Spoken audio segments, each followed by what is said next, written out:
Support for the Klyph Notes podcast comes from Acapella Apparel, an idea born from a love of hip-hop, funk, and soul music and its surrounding cultures. With fashion being a huge visual part of the cultures, they've created expressive images to pay homage, invoke nostalgia, and showcase the elements that make up the lifestyle and cultures of these genres. Acapella, apparel for the music lifestyle. For more information, check out acapella.com. That's AKEPELE.com. I think we gravy. Word. So we're just going to jump in, B. Yeah, man. Yes, y'all. We are back again with another episode of the Klyph Notes podcast. Once again, big ups to my folk over at Acapella Apparel for their support of the podcast. Big ups to X-Ray FM for providing a space for us to put this thing together. And then big up to y'all, man. Remember, you can subscribe to the podcast wherever you get your podcasts, at iTunes, Google Play, TuneIn Radio, Stitcher, all of them out there. Or you can just go to the website, www.djklyph.com, and then there's a direct link right there that you can check it out. It's crazy, man. The last few episodes that I've done have been really cool. And this is one that way back when I started doing a podcast, you know, you always have sort of this bucket list of people that you want to try to chop it up with. And this interview is sort of, so I like, after this one, I might just retire the podcast because this is one that I've been waiting on for real. But nah, this is a cat who I have been a fan of really the entire time that I've been living in the Northwest in Portland. I've definitely been a fan of him career-wise, and then just as I've gotten to know him as a person. So it's really a blessing to have him here on the podcast. But that's enough for me, man. Yo, let them know who you are. Big up, y'all. Vursatyl, the great, here with my man, DJ Klyph. What's Klyph good Notes. with you? We're doing it real big right now. Bruh, it's so good to see you, man. For real, Likewise, fam. Good to be here. Good to be seen. How you been? I'm doing well, man. Yeah? Yeah, man. Like, feeling good right now, man. That's what's up. You know, everything's good. Family. Yeah. You know, life is good, man. You No know, it's doubt. good. This is my time of year too, Klyph. Yeah? Like, oh yeah, man. This is when the juices is flowing, bro. Uh-oh. I'm a Northwest native, so Right. something about that rain that, you know, I know it seems backwards to the world, but that rain, like them gray skies, bro, they, you know, they lock a brother in a room. Right. So It it's feels on. good. Yeah, this is the time of year to get it done. That's what's up, bro. Yeah, I love it. Man, so much to touch on, man. So I'm not a Northwest native. Indeed. I've been up here for 20 plus though. So I call the Northwest home at this stage. For sure. But I remember when I first moved up here, and at the time I would say I was more of an active artist, or trying to be an artist. Indeed. And so kind of looking to see what was Man, the we got local to get scene. into that. Oh, man, Oh. I didn't even know. Bruh. I don't know all the history, man. That's bruh. something we're going to have to touch. But go ahead. I'm a vet. Oh, bro, I didn't open the can of worms. Nah, you know. Man, yeah, we got to know. Looking through and trying to find the local scene who was doing things. And I can't remember if it was, you know, perusing one day, if it was XXL or if it was a source. Yeah, And there was a section in there about, you know, upcoming artists or artists you need to be checking for. right. And I saw this piece on this crew called Lifesavas. Man. So from jump, the name caught me. I was like, Lifesavas? Right. Okay, what's this about? Indeed. Started reading, Portland, Oregon. I was like, what? Right. So then started doing some research. Found out about 360 vinyl. Yeah, man. Big ups to Kez. Yeah. Went down to 360, started copying a little bit of vinyl. Right. Got that Hello, Hi, Hey. Wow. You know what I'm saying? That 12-inch. Man, yeah. And yeah, man. Head Exercise was the other one that I got man. early on. Okay. And then just been a fan since, bro. Man, right on, Klyph. You know? That's big, man. That's big. Bruh. Yeah, you landed right when the spaceship was taking off, bro. Yeah. So I'm jumping right into that, man. But let's back up a little bit, man. Yeah. You've been on this MC grind for a minute. Yeah, man. It's a lifetime now, man. Yeah. It's literally 36 years. Word. Yeah, 36 years, man. Yeah, since I really picked up the pen and went after it. Yeah. It's about 36 years now, That's man. crazy, bro. Yeah. And you're still doing it, you're still doing it at such a high level, which is so dope. Man, right on, bro. I I love it. What can I tell you? This is like I live and breathe it, man. You Word. know, it's a passion. It's my passion. It's like I can't even really explain it, but you know, God is good, man, because Word. He continues to inspire me to keep going, Yeah. keep pushing myself. You know what I mean? Yeah. Yeah. It gets tough, man, after 36 years to like sometimes to find the inspiration. Right. But yeah, today's one of those days, man, where I can really give testimony, man, of this God that, Yeah. you know what I mean, Yeah. has kind of given me those bits of like, move on, keep going, Right. you Right. know, because Right. there's often times where I'm like, man, I'm done. You know what I mean? It's Yeah. like, that's a wrap. Yeah. But then, man, something to hit me, you know, Yeah. gotta like impart, Right. you know what I mean? Right. Like, hey, you know, try this, you Yeah. know? Yeah. And so, yeah, at this point, man, I'm leaning heavily on that, you know, only inspiration. Word. I'm only doing inspired music at this point. Oh, you know that's what I what's mean? up, bro. Anything That's I'm what's up.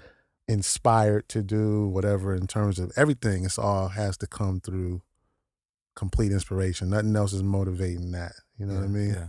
So it's cool, man. You know, after this journey to be in it this long, Yeah. to kind of be at a place now where I'm just having fun with it. Word up. Word up.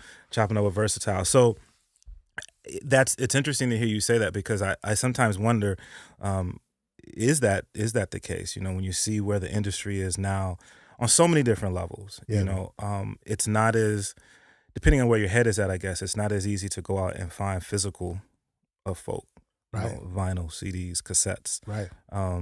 The industry has changed so much, where it's really gone to more digital content, and then bombarded with content from all different subgenres of hip hop. Yeah, man. When you're an artist, sometimes I wonder if it's hard to stay inspired, because everything feels like it's sped up so much. It's more about quantity than it is about putting effort into one single project. Yeah, I mean, you know, and part of that, I think, at this age is what drives you as well, to know that, like, I was just talking to Shines yesterday, Rev Shines from Lifesavas. Word. And occasionally, you know, we'll just kind of like geek out, you know what I mean? Yeah. Get to talking about music. And I think at this point, when you've poured as much of your life into this art form, Yeah. some of it is like, you know, just the passion to see it keep going. Right. You know what I mean? Like, we've listened to so many artists and been, again, inspired by their work. There was a time where, you know, stuff would come out and it would just really be like, man, I better get on my thing. You know what I mean? I need to, that's making me want to write. Yeah. But now we're kind of at a place where it's not about like waiting on music to come out on Tuesday to catch that inspiration or to, you know, to get moved. It's about, you know, just internally what we want to see happen for the culture. Yeah. You know what I mean? Yeah. And just trying to make that happen, you know, so that there some semblance of what we learned or what we recall the culture to be. Yeah. Or, you know, just the experiences we had, just have the opportunity to keep living. Right. You know what I mean? Right. So it's like, it's up to us to just keep making the music we feel like is good music. Yeah. You know what I mean? Yeah. And that can be inspired by the dearth or the lack of, I won't say the lack of that music being out there, because there's so much music out. True. But it's more because the pipelines have changed, the way we get information now, the way that we get music. It used to be that you kind of had, you know, more of a central place to go. Like you could go to the record store, right, and it was all there. Right. You know what I mean? Yeah. And the various things that we found out about that weren't there, that was still kind of the place to have those conversations on where have you heard it? When is it coming out? Right. You know what I mean? Having that. So now it's like you're on the internet is just this abyss of trying to find it. You know what I mean? It's not so centrally located. You know what I mean? Yeah. So it's out there. The music is out there, but, you know, at this point, it's about us just making the content and hope to keep it alive. If Word you will, up. you know what I mean? Word up. So we talk about inspiration, current inspiration, but when you think back to where you got started, it's funny. as I talk to veteran MCs, Yeah, man. and I think about where I was when I first, when I first sort of caught the bug. Right. You can I can name, boy, when I heard that, changed things for me. Man, you know what I'm saying? Yeah. Those things that do inspire you to write. So for you, what was the inspiration back then to starting off as an MC? I mean, day one it was Rapper's Delight. Okay. That started the fire. Okay. No way to front. Literally that day I tried it. Uh-huh. As soon as I heard it, my brother brought the 12-inch home. Uh-huh. Uh-huh.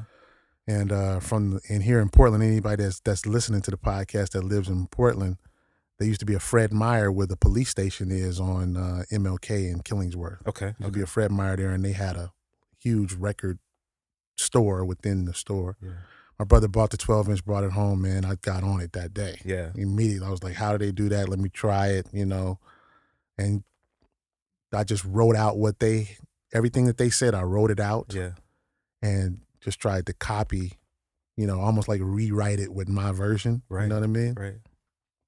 And there hasn't been a day, God is my witness, there hasn't been a day since that day that I haven't written something or been completely ashamed of myself for not trying to write. Oh, word. Yeah, I carry that burden daily. Like, now mind you, I've gone many days, but I'm feeling bad. I'm feeling like, man, bro, I should be writing today. Yeah. I never go a day without that feeling like, man, I need to write something. Yeah, I should be writing something. Like, yeah. Man, what did I do yesterday? I should have been writing something. So that it jumped in me that day. That's what's up. I haven't skipped a beat since. Wow. Seriously. Wow. Like, again, I've gone long spurts right. without writing, but I've always felt that yearning. Yeah. You know what I mean? Yeah. Like responsible, like, man, I should be writing something today. Yeah. But that was the bug, but the changing of the man, what crushed my world and enlightened me at the same time was Rakim. Paid in Full, baby. Paid in that Full, was one bro. for me, bro. When I first heard Paid in Full, like speechless. Yeah. Like on the real, you know what I'm saying? He was an alien. Bruh. Yeah. Bruh. Yeah. Because before Rakim, I mean, I was big on Run DMC. Oh yeah. And then like really everybody who was on that Fresh Fest tour. Right? Okay. So there Houdini, right. LL, right. big on Slick Rick. Right. Fat Boys is huge on Fat Boys, right? Man, come on. And then I heard doom, clack, doom, doom, doom, clack, doom, doom, clack. Wow, bro. Bruh, I was like, oh, what is this? Yeah, man. Yeah. That's crazy, bro. Yeah. In my estimation, there's only before and after Rakim. Yeah. For real. Like he was an alien. Yeah. Yeah. I was walking to school with a couple of partners, man. My man T-Mail and this cat named Andy from around the block. I didn't even know this kid that well. Yeah. And my dude Gerald. Mm-hmm. And Andy somehow, man, was getting tapes from New York. He told us he was going back and forth to New York. Yeah. I don't know what was the case, but man, he was playing Spider D on his box one day, and then here comes my melody. And it was I don't know, man. It's something you can't explain. Rakim was an alien. I just had never heard anything. I've never had that experience again either. Like I've never had something that was so drastically, just like mind blowing. Right. It just really seemed like, man, bro, what is this? Right. I kept asking him that, like, what is this? Right. What is he? And I couldn't figure out what he was doing because of the rhyme schemes. Nowadays, they seem so typical, but man, the way he was kind of rhyming past the 2 and the 4, right. You know what I mean? Right. The double 2-syllable, 3-syllable word. Right. Obviously, the slow flow, the voice, the kind of lower register, more chilled out, you know what I mean? Right. Like Huge. there was just so many dynamics that just all converging, the use of simile and imagery was not something like I had never heard. Right. The melody that I'm styling, smooth as a violin, rough enough to break New York from Long Island. Right. It was I was like, oh my God. Right. Yeah. It was so much happening at once that Do you think that being a fan of Rakim influenced your style, stylistically, the way you rhyme? Majorly. Okay. Oh yeah. I mean, once again, like in my estimation, I just don't see, if you started rhyming anytime after 1986, Yeah. you have been influenced by Yeah. Rakim. Like, Yeah. you know, directly or indirectly. You may not even know it, Right. but it was just nothing like it. You know what I mean? And everybody, again, just like the consistent use of rhyming with multiple syllable words. You know what I mean? Yeah. What we call halves. Like, you know, you typically rhyme on the 2 and the 4, but, you know, Rakim kind of brought in rhyming on the 1 and the 2, and then straying, and then rhyming on the 3 and the 4. Right. And again, stuff rhyming, landing on the 5. Like, I know this sounds like jargon, but he showed us that was possible. Yeah. Yeah. And so then it spread like wildfire. That got used in many other ways. You know what I mean? Right. Cats took it, and then we saw the innovation in a lot of other ways. But it started with Rakim. Like, it's quantifiable. We have the proof. We can go back. Yes, sir. Yes, sir. So yeah, man, it influenced me majorly. You know.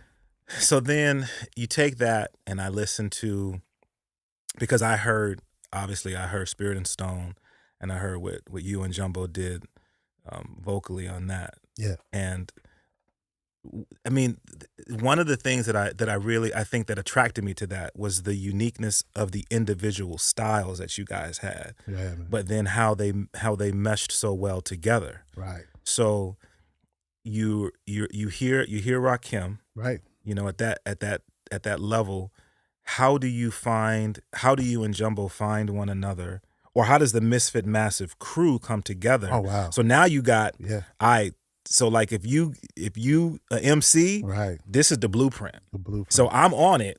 Right. Now y'all, if we gonna be down, y'all got to be on it too. How does that come together? You know, very organically, man. Yeah. That was very organic. Now Jumbo and I specifically, people were, you know, a lot of times people don't really understand the history of. You have to think about Portland and then just the world abroad. Like, in Portland specifically, you only had a handful of cats who either had access to or were hungry enough to be digging for stuff like Lee jeans, and you know what I mean? Right. Just some of the stuff that was like the staples of B-boy, the B-boy attire, right? Right. And so Jumbo and I were just a couple of those aliens. Right. And from our kind of peer group, not a lot of people were on it. You know, people were seeing it and stuff like that, but we were the hungry ones that was digging for it and had it. Yeah. You know, we had those little pieces, whatever it was. And so people were like, y'all need to meet. Mm-hmm. So we met kind of almost like a forced marriage, you know? Like people's like, y'all got to hook up, right? Yeah. And then once we finally met and saw that we gelled, it took some years for us to make some music, but through the loss of a mutual friend, I was working on a song with this cat named Big Red. Mm-hmm. He passed. That was Jumbo's best friend. Oh, word. And, you know, they were like brothers. And so Jumbo and I was like, man, you know, in honor of that, we really should make sure we work on something together. Okay. And so we kind of wound up finally making a move, right, to work on some music together. But musically, man, because of what we dug, it didn't take any sort of like conversation that I'm on this, are you on that? Right. Like, we were gravitating towards the dope stuff. Got you. Period. You know? And the dope, at that time, everybody knew what dope was. Right. You know what I mean? Yeah, it's like dope is dope, whack is whack. Right. You know, don't even think about it, right? Right. So we quickly gelled, and the Massive was kind of born out of that. My man Slider Brown Hornet, we were tight, we were rhyming together. So it just kind of organically grew, you know what I mean, with like-minded cats coming together. Yeah. And the Rakim thing, what's relative to us is, in terms of the Rakim thing, is that I was a Rakim fan, but Jumbo was really more the music guy. Gotcha. You know, he wasn't an MC initially. Yeah. And we hooked up one day. I came by, went over to the Deacon Courts. Him and my man KD, they were DJs, and I would see them pushing around these shopping carts. So we steal them from Safeway, full of records, right? Oh, word. So I saw KD pushing a shopping cart full of records, and found out that Jumbo was, you know, new KD. Yeah. So I was like, man, you know, I need to go. What's up, right? They told me where they stay. I go over there, and they're listening to Super Lover C and Casanova Rudd. Word. Due to James Brown, who was produced by Paul C. Okay. And Paul C was also producing Rakim. So that was kind of like, they was all over. And I had never heard Super Lover C and Casanova Rudd. Right. And so it was like, we are on the same thing. Gotcha. But they're really on Super Lover C and Casanova Rudd because of the beats, and they danced, and Jumbo and KD was dancers and made beats. Yeah. And I'm on Rakim, and so I could see like they rhyming over that Rakim style stuff, right? Got you. Yeah.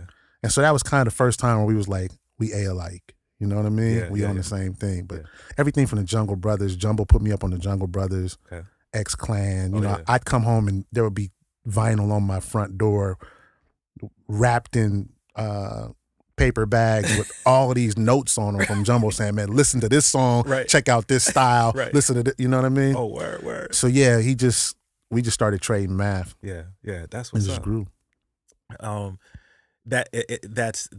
It's so cool to hear that history, because I think all of that comes forth once you guys come together as a collective and do your thing as a collective. You can see that there's such a deep connection there, which is just dope, bro.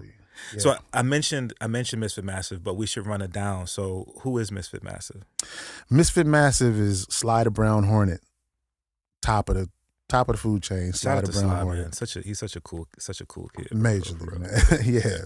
Sly the Brown Hornet, Dub Flex, aka the Wolverine, again, top of the food chain. Dub Flex came up with the name Misfits. Okay.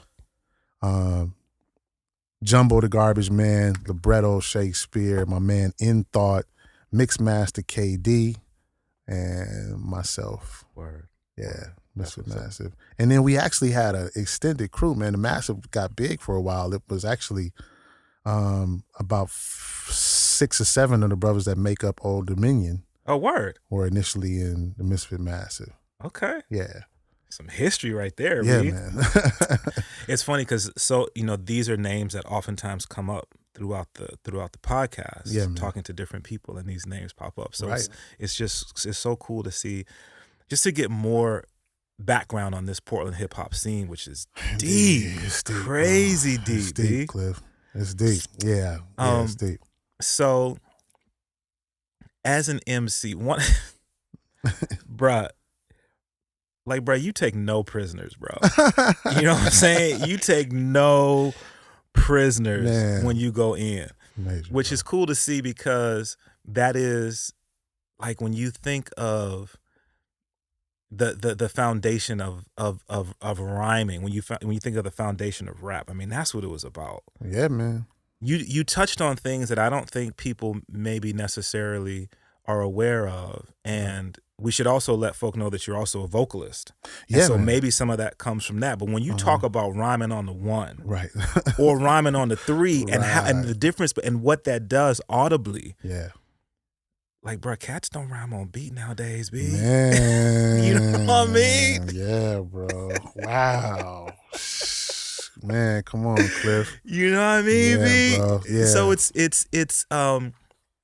studying that and having that understanding of that, and then making that a priority for yourself. Yeah. And you continue to do that. And so now when you say, okay, well, if we gonna go, if I'm gonna represent myself as an MC, right, I have to have an understanding of all that, and I have to present that and put that forth. Right. So what do you do with that when you find people who are working on their craft this way, but they don't get that? I mean, do you have the opportunity to impart wisdom? Do you seek to impart wisdom, or is it straight up, all right, well, that's what you do, that's what you do? Man, at this age, I would love to do more sharing with younger MCs. Like, I actually have a passion for that. I would love to do that. Yeah.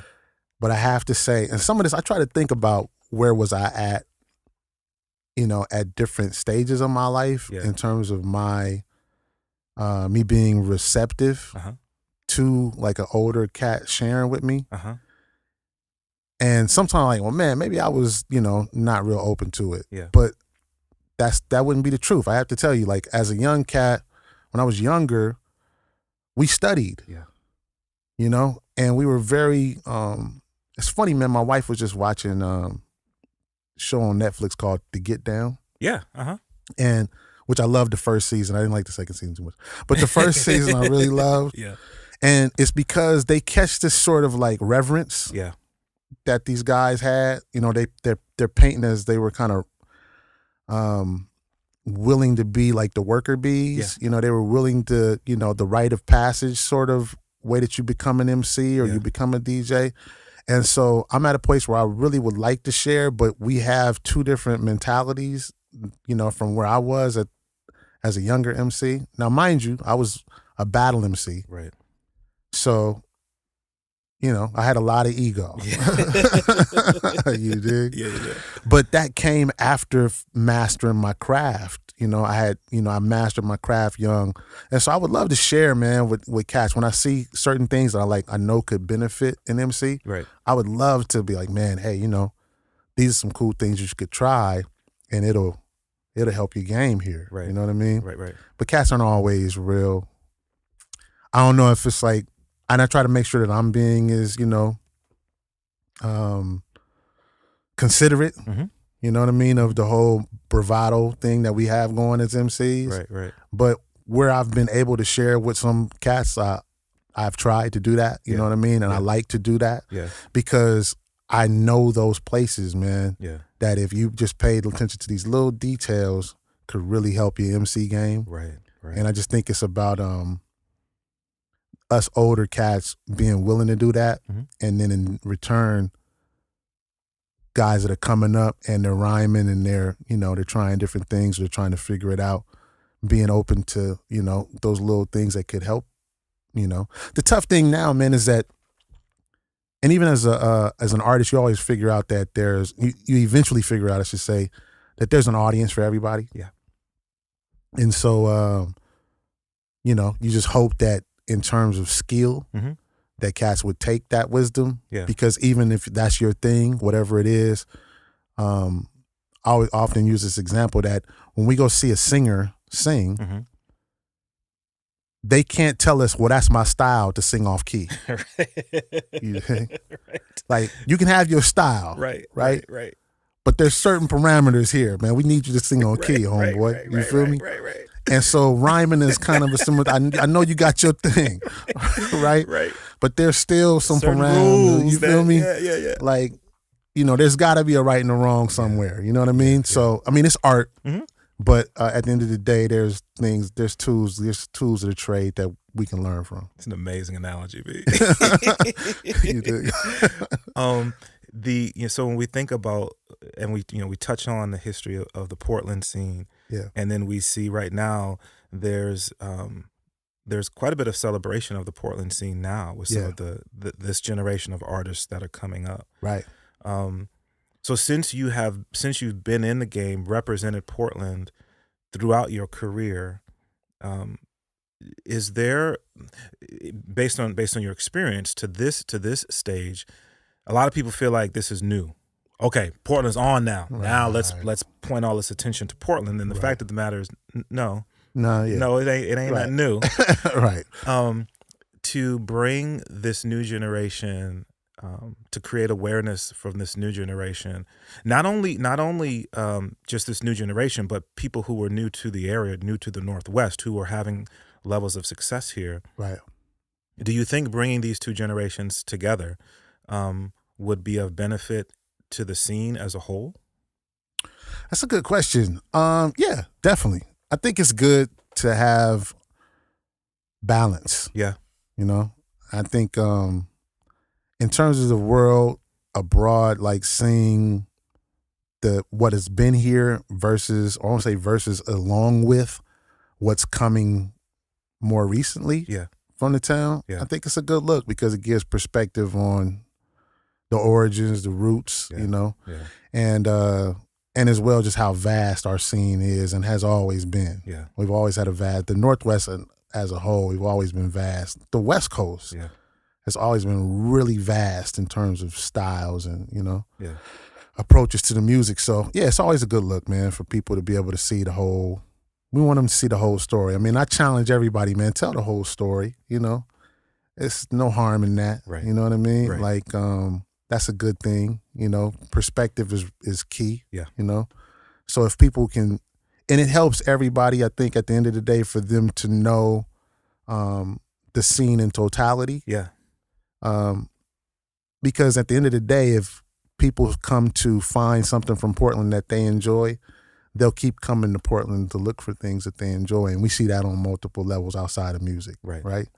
That Portland is like the hot spot to move, you know? Yeah. So musically, I don't think it's anything wrong with people getting the whole view of, you know, so us, if you will, the new and the old, or the veterans and the, you know what I mean? Yeah. And the apprentices band, if, you know, all of that coming together, that's a good look. I don't see that happening a lot. And as much as, here's the flip side of that. Okay. Say the flip side of that. Okay. Now, you can eat the meat and spit out the bones on this. This is strictly some versatile stuff. This is where you can say, shut up, verse. Okay. Eat the meat, spit out the bones. But honestly, in every other city, I feel like, though we need the support of our local community, right? So if you're a person that maybe you do make music or you make art to some degree, but maybe you're just a music appreciator, you just listen, you like to enjoy music, which, you know, we all do. Those are the people I like to encourage to come to the shows, to buy the records, you know what I mean? Oftentimes what'll happen is we will misappropriate where support is supposed to come from. Okay. And in my opinion, that we put a lot of pressure on artists to work together when, you know, where's the Michael Jackson and Prince record? You know what I mean? Where's the Stevie Wonder and Al Green record? You dig? Right. I think there's nothing wrong with you having your lane and shooting your shot. Right. You know what I mean? The necessity of artists supporting each other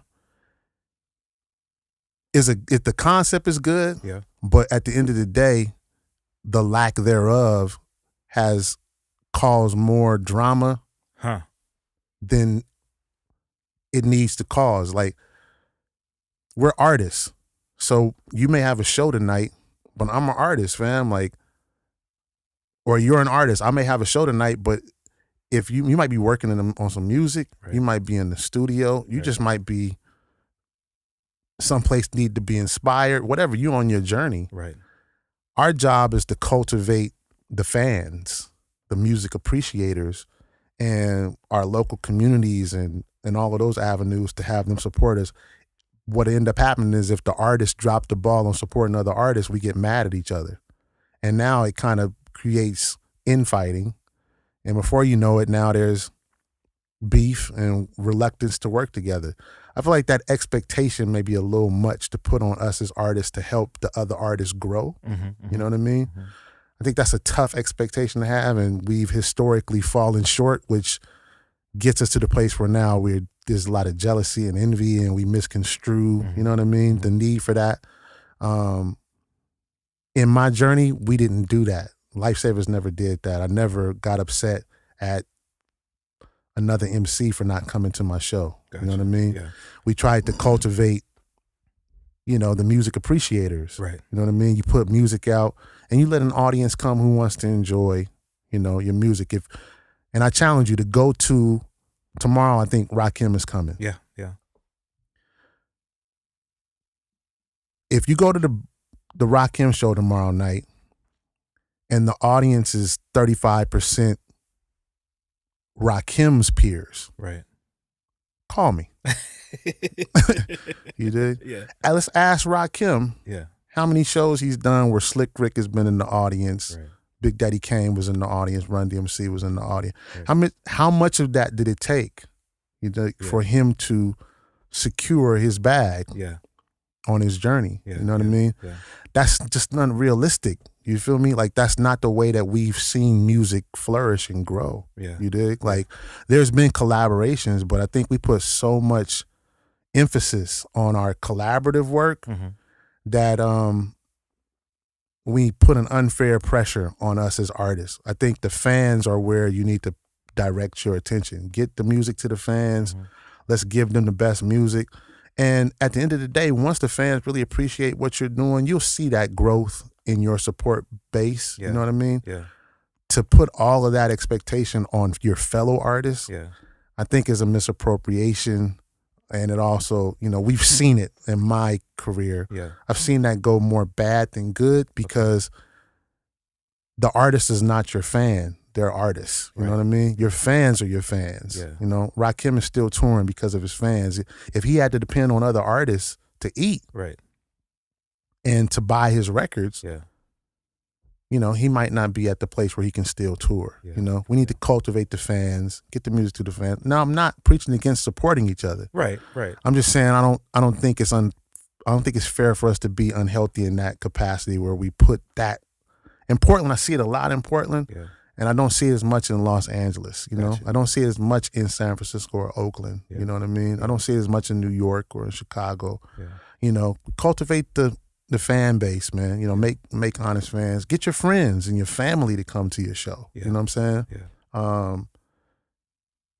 And then, let's support each other the best we can do. You know what I mean? But don't think that your man is hating on you because he can't be at your show tonight, family. It's not that deep. Got you. Dig? Got you. And then we can have more love for each other. We don't get it twisted. You know what I'm saying? But I end up seeing us in our city.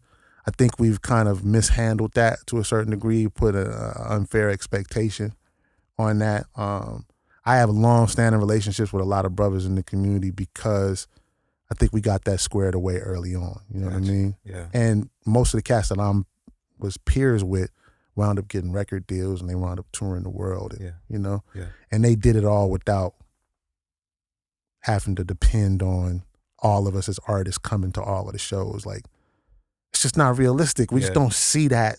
I mean, we don't see that. Like, I'm sorry to go on and on about this, Klyph, but this is important. Like, you had things like The Good Life in LA, where this is an artist community event where, the artists are going to commune and they're going to show off almost for each other. You know what I mean? They inspire each other. And that's almost intended for it to be like this inclusive thing. But at the point that Freestyle Fellowship goes out of that night at The Good Life, right? They are performing for their fans, you dig? And Rise or Fall, their fan base was not made up of Ice Cube and Compton's Most Wanted and, you know what I mean? They didn't come out and perform to those people. You know what I mean? They came out and performed for the fans.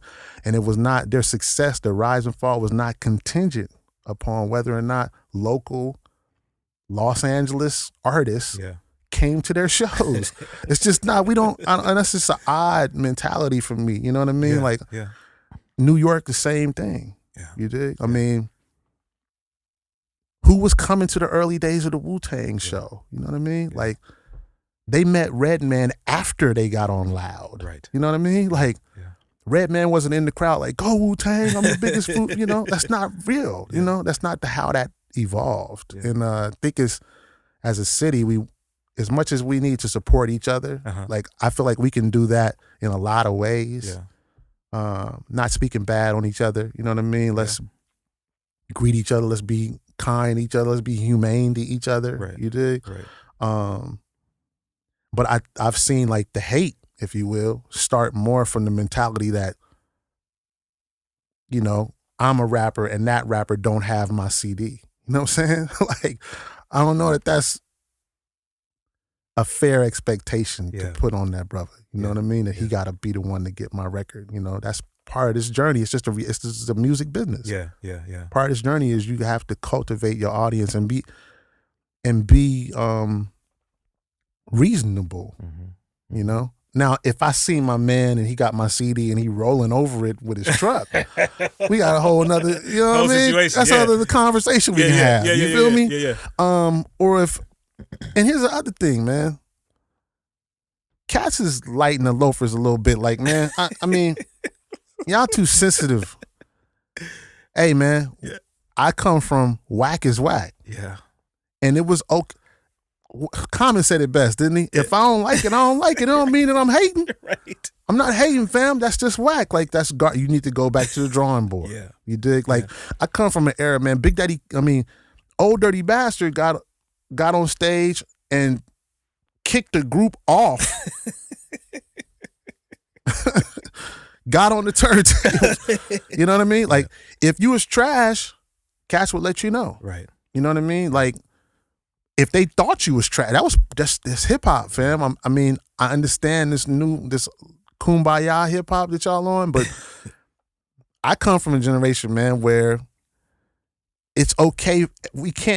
You have to have, this is balance. You have to have right and wrong. You have to have up and down. You got to have good and bad. Like, that's just the reality. Everything's not going to be good. Like, I know we may think it is. We want it to be, you know. But some stuff ain't that dope, you know. We can go down that road a long time, too. But some of this, we have to just be real, man. Like, cultivate your audience. You know what I mean? Do your work. Do your due diligence. Make great music. Yeah. Master your craft. Yeah. You know what I mean? Yeah.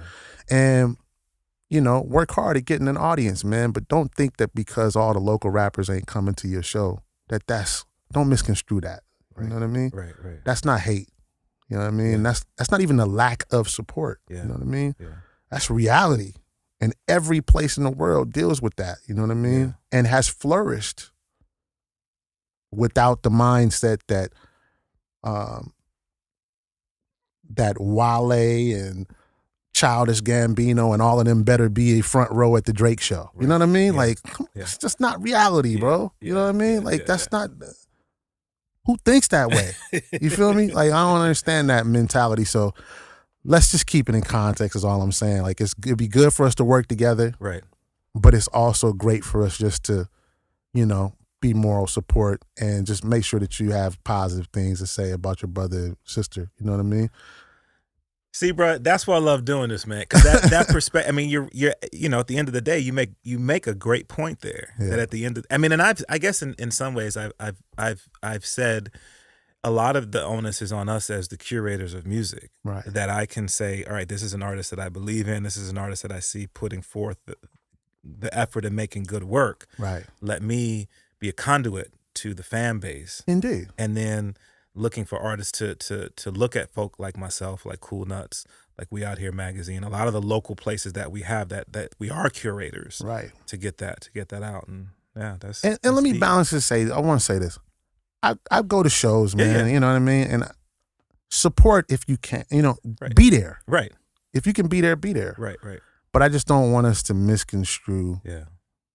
An artist not being at your show, fam. You know what I mean? Yeah. And I'm tooting my own horn, bro, because I'm an old man. I paid my dues, family. I can't be coming to all your shows. I love you, bro. My man, I'll be asleep. You know what I mean? 10 o'clock, I'm asleep, bro. I'm not hating on you. Yeah. I'm not hating on you, bro. I'm asleep. I got to take my baby to school at 6:30 in the morning, bro. I can't be out at your show tonight. I just can't do it. I love you. I love you. Man, if you see me, it's all love. I'm sleepy. I'm so tired, bro. I hear you, bro. It is what it is. Yeah. And then, you know, when I'm working, man. You know what I mean? So when I go out, I'm to always have to be at work. When I go to the club, I'm not a club dude. Yeah.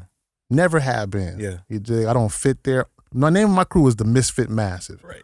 We was misfit. We do not fit at the club. I don't smoke. Yeah. I don't drink. Ain't nothing I want at the club, family. Right. You dig? Right. So the club is not really where I want to be. When I'm at the club, I'm there. I'm at work. Yeah. You know what I mean? Yeah. When I'm at the club, I'm at work. Bro, I just can't make it to all the shows. I'm sorry, bro. It's not that I don't. And I'm like, man, free me from that, bro. I love you. Yeah. You dig? And when the time is right and I got energy, I done took a nap during the day, I will be at the show, homie. That's what's up, man. That's just truth, though. There's so much truth to that, for real. Is, bro. So you mentioned it earlier in as you were speaking, and I would be remiss if I didn't bring up the fact that I don't remember if it was this year or if it was last year, you had an opportunity to share the stage. Yeah, man. With Big Daddy Kane. Wow. Bruh. Man. Bruh. Wow. What was that like? You know what? It was I'll tell you this. The highlight of the night was a guy coming to me, actually his Big Daddy Kane's manager, as soon as I got off the stage and said, Big Daddy Kane wants to talk to you. He loved your show. What? So I go downstairs in the backstage and talk to him. Never met him before. Uh-huh. And for him to just give me so much love was really dope. And then I go out to watch his set. Obviously, I'm enamored. I'm blown away just to see Big Daddy Kane. Right. And then, you know, again, for him to tell the audience, you know, specifically, you know, the things that I've worked on my entire career to resonate, for him to say, I saw that, that's why he's good. Wow. You know what I mean? In front of the crowd. That was really rewarding, man. Yeah. You know what I mean? Yeah. Because Klyph, I've opened for, and again, I'm an old man. I'm an old man. I'm the grumpy old man, bro. I've opened for a lot of cats. Yeah. To where opening to me now, and it's not that I'm going big, it's just I've opened for the Wu-Tang Clan, I've opened for Boot Camp, I've toured with the Wu-Tang Clan, toured with De La Soul, toured with Mos Def and Talib. Because the list goes on. You know what I mean? I've done tours with these brothers, like literally in the green room with Old Dirty Bastard. Like, what you're really working for is to get the respect of your peers. Yeah. And oftentimes as an opening artist, I never got the feedback that it was resonating with someone. You know what I mean? Right. And they'll be cool and nice to you, but that was really rewarding, man, just to know, like, he got it. Yeah. You know what I mean? Yeah. He got it. Like somebody that I listened to and studied, you know what I mean? Yeah. That he got it. And then, you know, just able to share that sort of human conversation. Right. You know what I mean? Right. Where it's not just from the art. Right. Yeah. Where it's just not the starry-eyed, oh my God, it's Big Daddy Kane. Yeah. That was real rewarding, man, because now, and again, that's kind of what you work for, is that your craft will get you to the place where we can just have an equal conversation. Yeah. You know what I mean? Yeah. Yeah. And so it was, I mean, Big Daddy Kane is so dope. He's so dope. Like, and I have to say, man, there is, this is very, and I'm an elitist. Okay, let me say that too. I'm a hip hop elitist. But there are these intangibles that I've seen from my vantage point when you're rhyming. Yeah. I think that, you know, we've laughed and joked that, you know, they had Fred Flintstone and Barney Rubble rapping at one point, right? Yeah. So rapping, that's nothing. Right. You know what I mean? Right. Anybody can rap. Yeah. But I've often gotten asked, you know, what's the difference between a rapper and an MC? Tough question, but it is the intangibles, you know, that separate, you know, the warriors from the Jedi. Yeah. You know? Yeah. Like, you guys are all out here fighting the war, but the Jedi, bro, it's the intangibles. Word. You know? Word. And when you see Big Daddy Kane, you see, like, this cat was born to do this. Yeah. You dig? Like, he was put on this earth to do what he's doing right now. Yeah. You know, and when you get them goosebumps at seeing somebody do rhyme at the level that he rhymes, like, and just, there's so many things, man. You know, I have all my little slang terms for it, but just that lean, you know? Yeah. It's just, the hairs on your arm raise when he gets to going. Yeah. That's special. Yeah. You know? Yeah. And so just to get to see it up close is really cool. And then the other thing I'll say this is that what's really dope about that night with Big Daddy Kane too is I feel as though people left having seen a real hip hop show. Word. You know? Oftentimes, and this is another versatile rant, eat the meat, spell out the bone. But oftentimes, man, we put together bills. Yeah. And you have a legendary artist on the bill. Yeah. But the rest of the show, I feel like we should give more concern to the experience of the hip hop show. Mm-hmm. You know what I mean? Mm-hmm. That people walk away having seen and experienced like this entire hip hop experience. You know what I mean? Yeah. And I felt proud that night that people left like haven't seen a hip hop show. Word. You know, like Word. this is what it's supposed to feel like. Yeah. You know, from beginning to end. Yeah. You know what I mean? It should feel this way.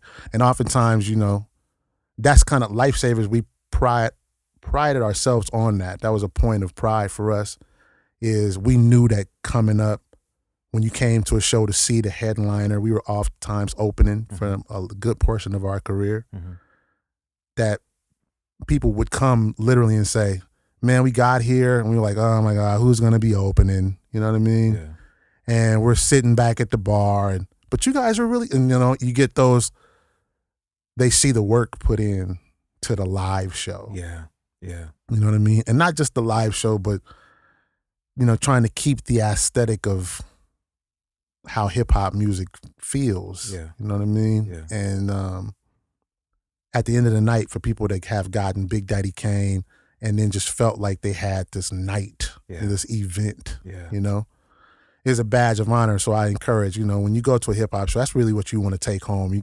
It's one thing to see the heavyweight, but to have this whole movement that night, it lingers with people. It resonates with people, and it's something that they think about for years. You know what I mean? Because they were just like in a moment. So that was really cool to kind of be a part of a moment. You know what I mean? That's what's up, bro. So we talked about a lot of different things in terms of your career and the things that you do with Lightheaded. Or with Lifesavas. Yeah, man. And stuff you don't Lightheaded. Like, man, you know the homies. Yeah, them was the homies. Big up the Lightheaded. But you released your first full length as a solo artist. Yeah, man. Crooked Straits. Yeah. And I think really showcased, like in full, showcased what you do. Right. People got a lot of it on the Lifesavas joints, right? And then also on guest spots that you've done on other people. But to have a full Vursatyl project in Crooked Straits, man, people got an opportunity to see, you know, man, like the full meal. Right. Was it scary to go out and do and be like, all right, this is just me. Yeah. This, you know, Shines ain't here, Jumbo ain't here. Oh yeah, man. Yeah. First thing is, at the time, to this day, I thoroughly have Shines and Jumbo's blessing, you know? So they were part of the inspiration for me to start, you know, putting out solo music came from Shines and Jumbo, because they had just got too busy to work with me, you know? Jumbo was really busy doing licensing things and making buku money doing that. So it kind of just like, man, you know, he had moved to Oakland, you know. And Shines had gone from Lifesavas DJ to like the mayor, you know what I mean, of the DJ scene here in Portland. Like he just had residencies happening everywhere, you know what I mean? Right. As well as making his own music and putting out his own music. So they just got really busy. So I just been recording music, and putting out music has always been a point of contention with me. I hold stuff to my chest forever. You know what I mean? So when you heard Spirit and Stone, that was stuff we had idealized for years. Oh, word. Oh, yeah. Like, even stuff that it hadn't even been written, but we had, like, there's a song called Fifth Horseman. We must have talked about Fifth Horseman for like 5 or 6 years before that. One of my favorite joints on the project. Is that right? Yeah. Oh, man, bro. We have literally stacks. Small stacks, but probably a stack of papers like this of like stuff Jumbo would bring home, you know, from the library, and all this information that we condensed into 4 minutes, you know, for the Fifth Horseman. You know what I mean? So it's a song we talked about. So I'm used to holding music to my chest. So I was nervous to put something out, which is why I put Crooked Straits out. Actually, I put it out because I was like, man, I got this record. But let me put this out, and if people can deal with this, they're gonna love what I'm gonna bring next. You know what I mean? So that was really like a feeler, because vibe-wise and mood-wise, you know, I wanted to make sure people understood where I'm headed. You know? And so, you know, it was actually kind of peaceful. Okay. You know, it brought me a lot of peace to put Crooked Straits out, because I knew what it was, you know? I was like, this is the stuff that I listen to. This is the vibe of music that I'm rolling to. Yeah. You know what I mean? Yeah. So I want to make in my endeavor to make the album the way that I record, and I'm basically saying, okay, I want to make a braggadocio song where I'm really styling, right? Yeah. So I'll make a lot of them, and then, you know, I'm gonna pick the best one to go on my album. Gotcha. Right? So when I was making when I compiled Crooked Straits, what you're hearing is basically these are the ones like I couldn't throw away. Yeah. Because they solid. Yeah. Yeah. But they are the ones I was making in endeavor to make what's coming on my official album. Word. Okay. Right? So you're basically, Crooked Straits is kind of like, if you like that, that's the framework. Yeah. But now you'll hear a verse really go in. You know what I mean? Wow. Like this record will be like now versus these are the songs I found it. Right. You know what I mean? Like, okay, I found it. You know, this is what I was looking for and I found it. Yeah. So Crooked Straits was dope because I was gonna put it out. I sat on it for a couple of years and I was like, I put it up on Facebook actually. I put the playlist up. And I wanted to see how many people showed any interest in it, right? So I probably got like 18 likes at the time or whatever. And this is crazy that you even think in this term, That's right? where we at nowadays, B. That's where we at. I got like 18 likes, so I've said, okay, the type of person that I am, I'm like, I got a lot of work to do, right? Yeah. Because only 18 people even care, right? And I was like, so I'm just gonna give this away for free because I need to build some momentum, you know? But as I rolled to it, I was like, man, but the stuff is good, bro. Like, you know, I want to make sure it gets heard. So I started putting out some random songs just for a day. I'd put them up and see if anybody paid attention. Yeah. And then like 6 or 7 likes here. There's somebody, you know. So there's some people that have bits and pieces of Crooked Straits maybe about a year or two before it came out. And you know what I mean? Yeah. So me listening, I was like, man, stuff's good. I played it for my nephew. He was like, man, stuff's good. Yeah. Like, it's not mind blowing, but it's like, this is dope. Yeah, yeah. So I sent it to my dude in London. He's like, oh my God, this is really cool. Yeah. He sent it to BBE.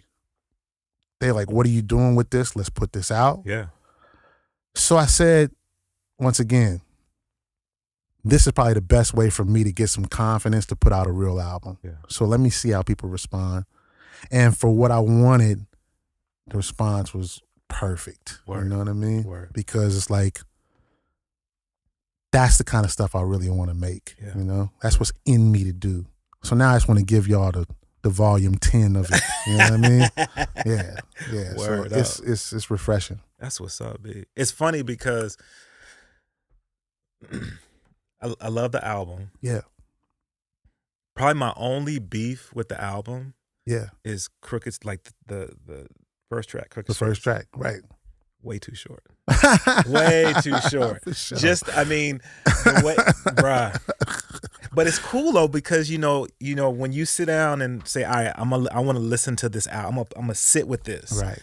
And it comes in like that. Yeah, bruh. You got me. That's dope. Got me. You know That's what I mean? Dope. Right on. That's dope. I play that one on the show. I'm like, I know it's like a minute and I don't even know what, but like y'all gonna listen to this, right? Because this is the joint. You know what I mean? That's dope. So to put out quality music that way, but then the visuals the songs that you picked visuals for, and the way the visuals were done, I thought was really, really cool because I think it shows the theater of the mind is wonderful. To be able to listen to music and you visualize where the artist is going with this song, right. But then to see the visuals and the way that you did that was cool. Did you have that in mind as you were writing? Did that come after it was a complete project? Well, I say this, you know, I definitely knew that I needed to be more visual with Crooked Straits and with everything post Lifesavas. Yeah. When Lifesavas were doing music, when we were putting music out, the cost of shooting videos was outrageous right. at that time. So we live in a much, a different time, yeah. Where like now you can shoot a video for a lot less money. Right. Even though it's still... It ain't cheap. It ain't cheap. Yeah. And when you say Vursatyl from Lifesavas, cats want to charge me even extra. So, which is whack, man. Y'all stop doing that, man. I'm broke like everybody else. But yeah, I knew that I need to shoot as many videos for the record as possible. Yeah.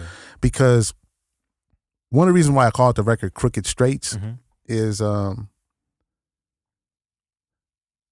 Lifesavas put out the third record after Gutterfly. Actually, Gutterfly, the record was supposed to be called Gutterfly was going to be called Controversy initially. Okay. We were going to call the record Controversy. And right about the middle of it, towards the end of it, we were toying with calling it Identify. Well, had we put a third record out, that's what it would have been called, Identify. Okay. And Gutterfly kind of came out of the internal struggle we were having as artists, feeling like people were misunderstanding who we were as people, you know, and our need to be truer to ourselves and hopefully a little more candid and transparent, you know, in terms of who we were as people, because we got families and friends and, you know, people that know us, and it's easy for people to want to put you in a box so that they can describe you. And I know you hear a lot of artists talk about that, but from a personal standpoint, it's tough to, as a man, you don't want to be living a contradiction, you know? You want to be, I am who I am, and I want to be true to myself. I don't want to live a lie, you know? Yeah. So we felt really misunderstood after Spirit and Stone. Yeah. And as much as we loved the record, we felt like people just had us twisted. So with Crooked Straights, I knew I needed to be as visual as possible. So a lot of things I'm doing is very deliberate, Klyph, like overboard. Like I'm overstating. I can't leave it to chance, you know? That as trivial and as minuscule as it may seem, it's so easy to be misunderstood that it was like, man, I need to be on blast. Like I need to show y'all who Verse is. So when you see me, you know, it's a little more clear that that's who he's gonna be, you know? So there's an example I give, man. When Slum Village first came out, a lot of people didn't know who Slum Village was initially. But when they came out, you're thinking where underground hip hop was at the time, underground was associated with broke. Yeah. You know? Yeah. If you're underground, it means that you waved a certain flag of true and no sellout and, you know, these things. Right. And it also said that you weren't into having things, you know? Like you were into art for the sake of art. Yeah. So we went to the Slum Village show one night. First time they came to Portland, and you get all these underground cats there, you know, more so to wave the independent banner and the underground banner, and out walks Slum Village, these cats from Detroit. Yeah. And they got on long gold chains, and they got on these big hats, and you know, they talking about women, and you know what I mean? They partying, you know. If you listen to the Slum Village record, it's one of the most graphic records, you know what I mean? From that era, that time. And they're just not on what the underground is on at all, you know. And there was a lot of cats out there just with their jaw drop because they're expecting to see, you know, I don't know. It's kind of like real, like political. I don't know what they was expecting, but they wasn't expecting to see Slum Village. Right, you know what I mean? Right. On what they was on that night. Yeah. But I really resonated with that, man, because I'm a product of Slick Rick, Eric B. and Rakim, you know. Big Daddy Kane, I'm from that era. Like, we hit a point in hip hop where everybody was anti and I feel y'all don't like the term bling bling. That's a whack term to me. So, but everybody was anti, you know, the underground was like, we would do interviews and people would be like, oh, we're so glad you guys are the good rappers. Right. You're not on all that bling bling and materialism and right. And I'm so sick. They'd be like, oh, we're so sick of Jay-Z and Nas and all those guys. And we would be sitting there like, man, we love Nas. Right. We love Jay-Z, you know, like, but they would constantly be trying to pit the underground against the mainstream. Yeah. And we're from the notion that there's only two types of types of music. There's good music and bad music, right? Word. So whether it's mainstream or underground, we're just looking for who's making the dope stuff. Yeah. So in the effort to make Crooked Straights, I needed to remind people or make them aware that I'm Marlon. Yeah. You know what I mean? I'm Vursatyl and I'm Marlon. They're one and the same, baby. Yeah. You dig? Yeah. Like, So the visual piece was important, just to try to, if nothing else, let you see me, how I get down, day to day. You dig? This is me. There wasn't a lot of video on Lifesavas. So with the versatile stuff, I need to make sure you see me. This is how I rock. This, and again with Crooked Straits, I'm like, man, a song like Super is what I'm rolling to, baby. Right. You know, that feel good, that groove, that hump, that's what I'm listening to. Right. So I want y'all to understand, this is what I like. You know what I mean? This is what I feel. Like, in the know, like, man, I'm rolling in the know. Like, bro, that's what I came up on. That's what I grew up on, you know, just music that feels good, right? And so the visual piece was just to try to help the story, like help you understand, this is how I get down, man. You know what I mean? And I'm as true to the culture. I mean, I'm a purist, elitist, call it what you will, but it's about the skill and it's about the art. You know what I mean? I do not discriminate on what's good. If something's good, I love it, I feel it. And so I just really wanted to make sure that people could see what I'm about and see what I'm on, so that, like we discussed one time off of off record, I'm at the point in my career where I just want to connect with like-minded people, or people that are, they just feel where I'm going, man. And it's not that it's about me, but in terms of if I'm putting out music, I want the people who dig that to come and rock with me. If you're feeling that, man, we all in the same, you know, the same gang, bro. Let's roll, you know? So the visual piece is about that, man. I just want to give people an opportunity to say, hey, I like that, and I'm going to rock with that. You know what I mean? And it to be clear what you rocking with. You dig? So that, because we would have a lot of ill conversations after Lifesavas shows, man, where I was like, nah, man, we didn't mean that at all. That's not at all what we was talking about. You know, that's that's not what we was talking about at all. That's not what we was on at all. You know what I mean? And I don't want people to be offended, man. I've gotten cussed out after Lifesavas shows because people thought that we was about something that we not about. You know what I mean? And collectively, you got 3 grown men in the group. You know what I mean? Like, we all living our lives. So there's certain things you just need to be clear as you can, as transparent as you can. For the listener, I feel like we owe that to the fans, to say, like, man, so that you know what you're getting. You know what I mean? You don't want to go to, you know, a restaurant where you think you're getting something in particular, and they bring you out something that you're completely against. If you're a vegan, you know what I mean? And we bring you no steak. Right. You did? So I just want people to know what you're biting into. That's you know what I mean? It's so cool, once again, just with the wealth of knowledge and experience that you have, to hear you express it that way, because I think that there's a lot of artists who could definitely benefit from that. Indeed. Bruh, I'm gonna be on you, because we got to do a part 2 to this. We got to do a part 2 to this, bro. Because we got the history out the way. Right. Now we got to start talking about the present and the future. We got to do it. You know what I'm saying? Because I know that you got some. I know you in the kitchen still, man, bro. I know you I'm still in the cooking. Kitchen. Yeah, it's Klyph. I can tell you this: it will not be whack. Never that. Never that, bro. Word. It will not come whack. The project Crooked Straits is out right now. It's available from all of your digital outlets. Is a 7-inch still available? Can they still copy? Yes, if you go to vursatyl.com or vursatyl.bigcartel.com, either one, or hit me up on any of the social media sites, and you ordering it directly from me. That's what's up. So hit me up on that.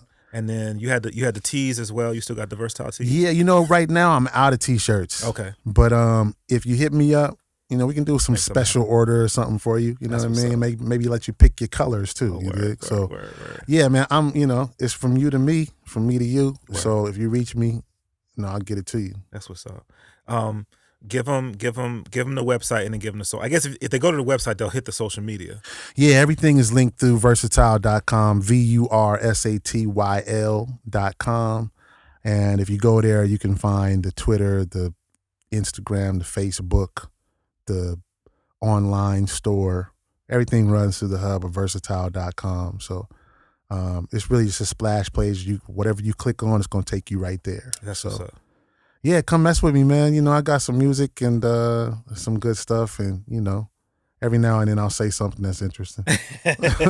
Word up, brother man. I'm gonna say the same thing to you that I said to Nuts, to Cool Nuts, when he was on the radio show recently. Man, I feel so blessed to be able to pick up my phone and be able to dial Vursatyl.